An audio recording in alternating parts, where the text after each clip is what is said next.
Hi hello నమస్తే welcome to our channel. నేను మీ చార్ని. So present మనతో పాటు చిట్టిబాబు సార్ ఉన్నారు. ఆయనతో మాట్లాడి అసలు కల్కి 2898 ఏడీకి సంబంధించి అసలు ఈ మూవీ బడ్జెట్ చూసుకుంటే 800 కోట్ల వరకు అయితే తెలుస్తోంది. మరి ఇంత భారీ బడ్జెట్ మూవీ ప్రజెంట్ ఇప్పుడు టాలీవుడ్కి అవసరమా లేదా అనేది సార్ మాటలు తెలుసుకుందాం. నమస్తే సార్. నమస్తే సార్.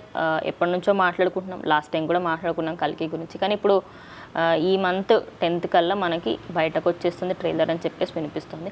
అంటే ఒక మెషిన్ క్రియేట్ చేయడము, దానికి సంబంధించి మొత్తం ఒక హాలీవుడ్ మూవీ అని చెప్పొచ్చు, మినీ హాలీవుడ్ మూవీ అని చెప్పొచ్చు. మరి ఇంత హాలీవుడ్ బడ్జెట్ ఒక 800 కోట్లు అనేది ఒక విధంగా భారీ బడ్జెట్ అనే చెప్పొచ్చు. అంటే ఈ టైంలో టాలీవుడ్కి ఈ మూవీ అంత మ్యాండేటరీ అంటారా? అంటే మ్యాండేటరీ అంటే ఇప్పుడు బాహుబలి 500 కోట్లతో తీస్తే అది 1500 కోట్లు కలెక్ట్ చేస్తుంది. సో ఇప్పుడు ఇది 800 కోట్లు చేస్తే 2000 కోట్లు చేస్తుందని ఒక వ్యూహరచన. దానికి తగినట్టు స్టార్డమ్, అశ్వత్థామ క్యారెక్టరు అమితాబ్ బచ్చన్ చేయటం, కల్కి క్యారెక్టరు కమల్ హాసన్ చేయటం, ఇంత పెద్ద క్యాస్టింగ్, ప్లస్ రజనీకాంత్ రోబోలో చేసిన పాత్రని బుజ్జిగా మార్చి, అంటే ఫుల్గా పెట్టారు. ఒక విధంగా అదే కనపడుతుంది. బుజ్జి అక్కడ రోబో క్యారెక్టర్ చిట్టి ఎలా చేశారు, ఇక్కడ బుజ్జి అని పెట్టారు. బాడీ లేని దాని రూపం, బాడీ భౌతికం కాకుండా అది మిషన్ తోటి పెట్టించారు. ఇది మిషనే, రూపం లేదు, చిన్నది రూపం లేదు దానికి రూపం ఇచ్చారు. రజనీకాంత్ క్రియేట్ చేయాలి, వాయిస్ మాత్రం ఉంది, కీర్తి సురేష్ వాయిస్ ఇచ్చింది. సో అది ఎంతవరకు ఎంటర్టైన్ చేస్తుంది, అది రజనీకాంత్ పాత్ర చేసినంత చేస్తుందా, అంతకు మించి చేస్తుందా, లేకపోతే బోర్ కొట్టిస్తుందా చూడాలి. అదొక ప్రత్యేక. ప్లస్ కారులో శత్రువులను వెనకాల వేసుకునే ఒక ఏర్పడుతుంటే ఒక కొత్త కారు, ఒక డిఫరెంట్, ఇవన్నీ ఒక ఫ్యాంటసీ పాయింట్స్. కొడితే జాక్పాట్, దిమ్మ తిరిగే జాక్పాట్ కొడుతాం. అది కొట్టాలని కోరుకుంటాం. ఎందుకంటే ఇంత ఖర్చు పెట్టినాక అది ఏమన్నా అయిందంటే ఇండస్ట్రీ పెద్ద దెబ్బ ఉంది. డిస్ట్రిబ్యూటర్లు, ఎగ్జిబ్యూటర్లు అందరూ ఎగిరిపోతారు. కనుక అంత కష్టపడి చేస్తున్న నాగశ్వరం తెలివి తక్కువ కాదు, కొంచెం విషయ పరిజ్ఞానం ఉన్నవాడు. ఏది ఎక్కడ చెప్పాలో మహానటిలో ప్రూవ్ చేశాడు. మహానటిలో ఆ పాత్రలో ఉన్న ఔన్నత్యాన్ని మాత్రం చెబుతూ ఆ పాత్రలో ఉన్న వీక్నెస్ని మాటలతో తప్పించేసి దృశ్యాలుగా చూపించకుండా, అది తెలివితేటలు. అది దృశ్యాలుగా ఆ పాత్రలో, మహానటి పాత్రలో ఉన్న చెడు విషయాలను దృశ్యకావ్యంగా చూపించాడు అనుకోండి, ఒక చూసేవాళ్ళకి ఒక సింపతి రాదు. వాటిని మాటలతో తోసేసి ఔన్నత్యాన్ని మాత్రం చూపించబట్టి అంత సింపతి మహానటి మీద అంత సింపతి అయ్యింది. సో అంతే డైరెక్టర్ సెన్సిబుల్ డైరెక్టర్ అని అర్థం ఆ సినిమా. So he's sensible. తనకు తెలుసు ఇంత ఖర్చు పెడుతున్నాం, ఏదన్నా అయితే ఇండియన్ తెలుసు. ప్రభాస్ పాన్ ఇండియానే కాదు, నేషనల్కి వెళ్ళాడు. So Prabhas hero, Prabhas stamina ఎంత, స్టామినా 2000 కోట్లు స్టామినా ఉంది వాళ్ళ, అతని స్టామినా అంతవరకు ఉంది. కనుక ఫెయిల్యూర్ కూడా బాగా చేసింది. ఫెయిల్యూర్ సినిమా కూడా 600 కోట్లు చేసింది. సో ఆ ఫెయిల్యూర్ అంటే 600, సక్సెస్ అంటే చేస్తున్నాడు. లెట్ అస్ హోప్ మంచిగా ఉంటుంది. అంత అవసరమా అంటే ఇండస్ట్రీ ఇప్పుడు బాహుబలి వచ్చినాక బాహుబలి వచ్చినాక ప్రతి వాళ్ళకి ఆ లెవెల్లో తీయాలని కోరిక, మనం ఆ పేరు సాధించాలని కోరిక ఉంటుంది కదా. సో అది కాన్వర్ట్ సిచ్యువేషన్. ఇప్పుడు వీళ్ళకి ఉంది అవకాశం ఉంది, అంత డబ్బు పెట్టగలిగిన అవకాశం ఉంది, వాళ్ళు పెడుతున్నారు. Let us see. But cinema industry పరంగా సక్సెస్ అవ్వాలని కోరుకుంటున్నాను. బట్ సినిమా పరంగా ఆ లెవెల్లో వాళ్ళు చెయ్యాలి. ఊరిని పేర్లు, ఆర్టిస్టులు. ఇంకోటి ఏంటంటే అమితాబ్ బచ్చన్ చేస్తున్నాడు ఆ పాత్ర అంటే ఆ పాత్రలో ఏదో ఔచిత్యం లేకపోతే చేయడు. ఆయనకి అవసరం లేదు కదా, ఏదో చిన్న పాత్ర ఒక పాత్ర చేయడానికి అవసరం లేదు. కమల్ హాసన్ కల్కి చేస్తున్నాడు అంటే కల్కి ఒక ప్రత్యేకమైన పాత్ర ప్రభాస్ హీరోగా ఉంటే తను ఒక పాత్ర చేయడు. So there is something peculiarity, something special ఉందనేది కనపడుతుంది. ఆ స్పెషల్కి ఫ్యాంటసీ పాయింట్లు, కారు కావచ్చు, బుజ్జి అవ్వచ్చు, ఇవన్నీ ఎంతవరకు పనిచేస్తాయి, అన్నీ బాగుండాలి, బాగా చేయాలి, ఎఫెక్టివ్గా. మనం ఖర్చు పెడుతున్నాం చూసేస్తారు అనే భ్రమ ఉండకూడదు.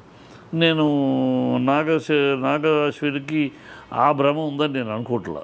మనం ఖర్చు పెట్టి గ్యాలక్సీ, ఐఫీస్టు చూపించేస్తే జనాలు ఎగబడతారు అనేది.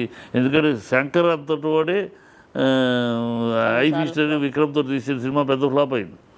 శంకర్ డైరెక్టరే కనుక ఆ వ్యామోహంలో మనం ఖర్చు పెట్టేస్తున్నాం, కంటి దృశ్య కావ్యంగా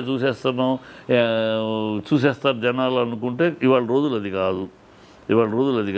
నువ్వు ఎంత గొప్ప హీరో అయినా, ఎంత గొప్ప సినిమా అయినా విషయం బాగుంటేనే చూస్తారని అది నాగశ్విన్ అది మైండ్లో పెట్టుకునే చేస్తున్నాడని అనుకున్నా. లేదా సోఫా ది బెస్ట్. అంటే యానిమేది కూడా మనకు రిలీజ్ చేయడం జరిగింది, బుజ్జి అండ్ భైరవ అని చెప్పేసి. అది ఆల్రెడీ పిల్లలకి చాలా అట్రాక్ట్ అవుతుంది. బికాజ్ ఆయన దొంగతనం చేయడము, లైఫ్ని అంటే ప్రతి ఒక్క దాంట్లో ఈచ్ అండ్ ఎవ్రీథింగ్ అందులో క్లియర్గా ఎక్స్ప్లెయిన్ చేస్తున్నారు.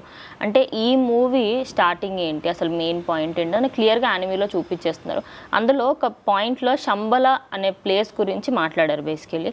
అసలు ఈ శంబల అనేది మనకి పురాణాల్లో ఉన్న కల్కికి సంబంధించిన అవతారం. ఆయన అక్కడే పుడతారు, అక్కడ నుంచి మన ఇండియాకి మొత్తం వరల్డ్ మొత్తాన్ని కాపాడడానికి వస్తారు.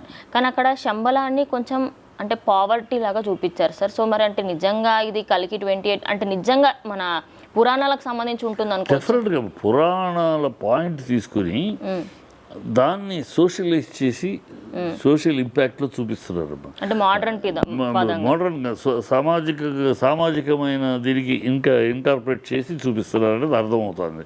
అది ఒట్టి పురాణంగా చూపిస్తే పుకిటి పురాణం మేము పుస్తకం చదువుకుంటాం కదా, ఇది వచ్చి అంటున్నారు ఎప్పటి నుంచో కలికి అవతారం వస్తుందని, క్రిస్టియన్స్ జీసస్ వస్తాడని, ముస్లిమ్స్ ఇంకా ప్రవక్త వస్తాడని చెప్పుకుంటూ ఉంటారు. అలాగే ఇది ఒకటి దాన్ని అలా వెళ్ళిపోద్ది. అలా కాకుండా దీన్ని ఒక ఫ్యాంటసీ పాయింట్ ఆఫ్ వ్యూ కలికి రావటం, పురాణాన్ని బేస్ పెట్టుకుని అంటే ఆ కల్పితం కాకుండా ఉన్న వాస్తవాల్లో ఉన్న విషయాన్ని తీసుకుని సామాజికంగా ఇప్పుడున్న సమాజానికి దాన్ని ఇన్కార్పొరేట్ చేస్తున్నట్టు అనిపిస్తుంది. సోషల్ ఇన్కార్పొరేట్ చేస్తూ అది ఎంతవరకు బాగా చేశారు, ప్రజలకు నచ్చాలి. అది ఎంతవరకు బాగా చేశారో చూడాలి. గెటప్స్ ఏమి చేశారో చూడాలి. ఇప్పుడు ఆది పురుషులు ఎందుకు పోయింది, గెటప్స్ అన్ని వికృతంగా ఉండి జీర్ణించుకోలేకపోయారు. అంటే పురాణాలకు సంబంధించి జీర్ణించలేకపోయారు. గెటప్స్ మన పురాణాల కన్నా మన తెలుగు ఆడియన్స్ కానీ మన సౌత్ ఆడియన్స్కి, నార్త్ కానీ సౌత్ ఆడియన్స్కి ఒక రూపం ఉంది. పురాణం అంటే ఏ గెటప్ సౌత్ వాళ్ళకి పురాణాల్లో ఏ పాత్ర తీసుకున్నా రావణాసుడు అవచ్చు, దుర్యోధన అవచ్చు, రాముడు అవచ్చు, కృష్ణుడు ఏ పాత్ర రామరాజ్యం నుంచి చూస్తున్నాం కదా సార్. అదే అంటే మనకు రూపాల మీద ఒక మైండ్ విజువల్ ఉంది. సో ఇష్టం వచ్చినట్టు మీరు రూపాలు పెడితే అదే ఆది పురుషుడు జరిగిన దెబ్బ. అలా కాకుండా జాగ్రత్త పడతాడని చూసుకుంటున్నాం, నమ్ముదాం.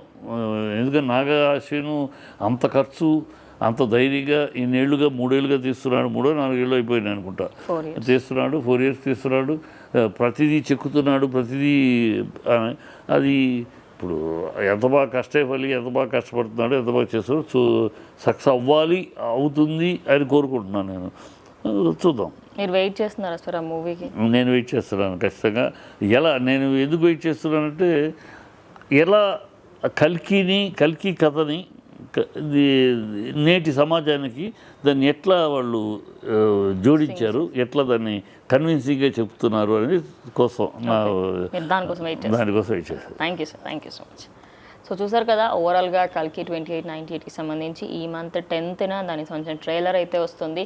సో దానికోసం చాలామంది ఎక్సైట్గా వెయిట్ చేస్తున్నారు, మనం కూడా వెయిట్ చేద్దాం. సో ఎలా ఉంటుంది ఏంటనేది ఇవాళ వీడియో, ఇంకో వీడియోతో మళ్ళీ కలుస్తాం.